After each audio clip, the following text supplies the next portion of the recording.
Hey, Debbie Pask here. Welcome to the monthly energy update. Just wanted to say hi to everyone. And I'm recording this from my office where I do all of my sessions, teach all of my classes. It's got a really flowing energy in this space. And you can see my little cheetah totem behind me, one of my first animal archetypes I worked with early on. And it stayed with me from there on in. Love the strength, the speed, the agility, and the elegance of the cheetah.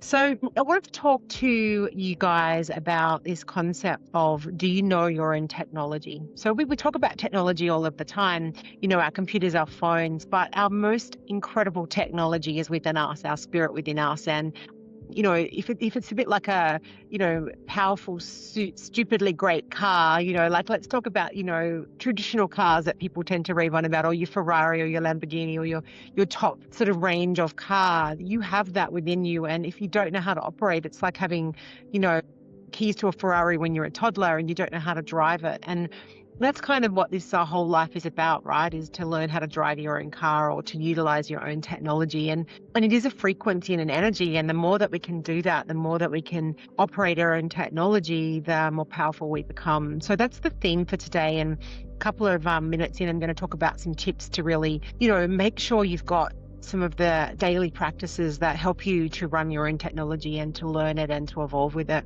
But if you think about it, and I've written a couple of notes here, most of us don't even know really how our body works. Like we know that our heart beats, but how many chambers does the heart have and what processes does our liver go through? And naturopaths and homeopaths and alternative therapists and people in personal training worlds, they're kind of more aware of that. Obviously, nursing, doctors, medical, they all know more about the anatomy of the body. And of course, there's also lots of stuff out there on the mind, how to untangle the mind and how to develop ourselves and how to focus and resilience.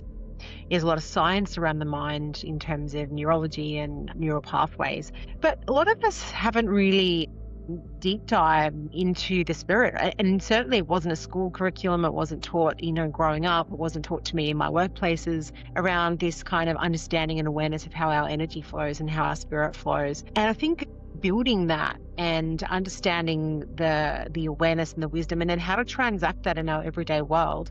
Because, it's not realistic just to sit in a room and meditate and then not go out there. So it's quite easy to sit there and be in a blissful meditation, but then you have to go out into the real world and explore that. So, I've said to a few people lately, it's a holy rebellion to thrive here on earth under the conditions that sometimes we're under, some of us worse than others.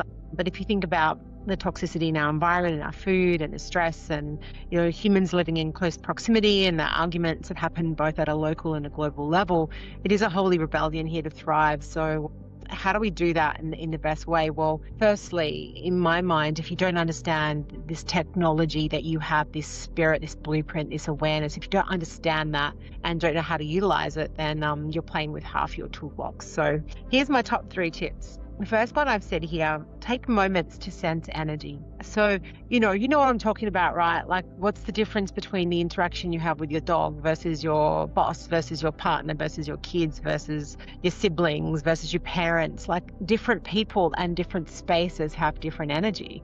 There is a different energetic vibration in your kitchen where you make food versus your bedroom where you sleep versus your lounge room where you do something else. Even this office space here I was talking about earlier, it knows its purpose, it knows its energy. So yeah, tuning in to the space and the people that you're around, not reading them so much, but I mean, you can, but just sensing the vibration and noticing those subtle energy changes, what moods people are in, how you're feeling in the space. Is it a good vibe, not a great vibe? Those spidey senses that you naturally have that you probably don't know. And it's a little bit like, when you walk into a beautiful rainforest and you're chattering away with a group and everything just seems ho-hum. And then the next minute you all be quiet and you're all like, you drop still. And then like all of a sudden the birds come out and everything comes alive and the animals come out. It's like when you pause in that space and notice the energy, you'll see everything come alive. Everything will come to you. And it's been a little bit like information on radio waves and wavelengths where, you can start reading this space. And that's really what reading energy is, reading the invisible wavelengths that are coming to you. The second one I've written down here is change the way that you respond to drama, conflicts, and stress. So again, when someone around you acts out, when someone does something, when there's something that's a vibrational density that's maybe negative, or high in drama, just pause and decide in that moment to give it a bit of space. So put some space between you and it and just go, oh, how do I want to respond? Do I want to get caught up into the drama entity, or do I just want to sit back and kind of watch it? And think about your energy levels. How do I want to feel right now? Do I want to engage in that? How do you stay centered in that? Or would you like to, go along in the energetic vibe? Now, if it's fun and laughter and adventure, you might join in on that and get taken up in that energy field and love it. But if it's negative or dramatous or conflictuous, you might want to just sit back, take that pause and go, I don't choose to sit in that energy field. That's not the field that I want to sit in. And I've just said here, if you choose the way you want your day to go and don't get caught up in the pantomime and the play, if you make some conscious choices, then that means you're starting to carve out your own creative and quantum reality. You're starting to understand how you'd like to experience the day as opposed to being reactive and responsive. So that's tip 2. The third one is called practicing interoception. Now, I know that's a mouthful. It's a fancy way of saying, it's not my made up word, but it is a word, of saying tune into your own rhythms of your body. So start to understand what your inside world is saying. Is my blood flowing well? Is my heart beating? How's my liver working? How's my energy feel?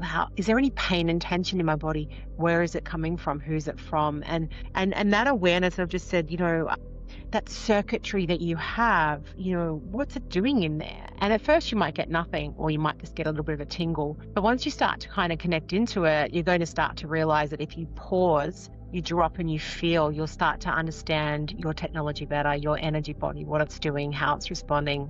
And so you can see that in those 3 tips, pausing is the point. Pause, notice, feel, interpret, read. Start to make this your game, your everyday life. And then the more you do this, the more it grows. So sooner or later, you're like, no, I don't need that book.